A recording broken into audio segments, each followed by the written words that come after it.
Hola, amics i amigues! Així estem una altra volta amb 4 ferros forjats. I avui vos presentem el cicle de l'aigua.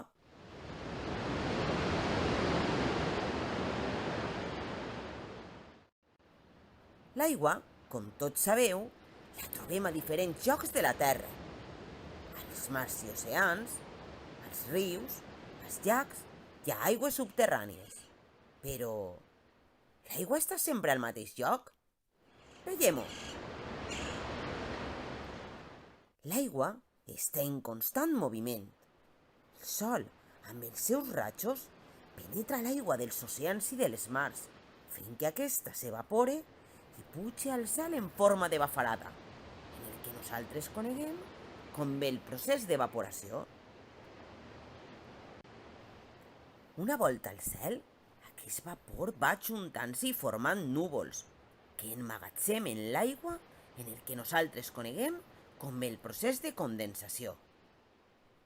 Els núvols van fent-se a poc més densos i quan s'ajunten en una corrent d'aire fresc formen tormentes.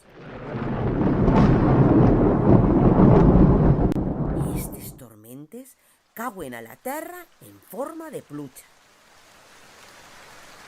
Però si quan plou les temperatures no arriben als 0 graus, cau en forma de neu, ja que les gotetes es congelen.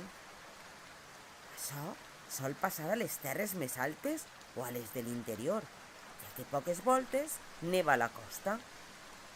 Aquest és el que nosaltres coneguem com el procés de precipitació. Una part d'aquesta aigua penetra dins de la terra ocupant petits espais lliures i formant el que coneguem com aigües subterrànies. Aquestes són molt importants, ja que són les que utilitzen les plantes per alimentar-se. Si l'aigua baixa encara més, forma aqüífers, que quan pugen a la superfície formen els llacs.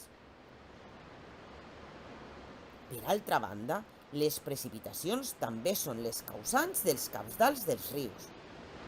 Aquests travessen les vessants de les muntanyes i acaben desembocant a les mars o als oceans.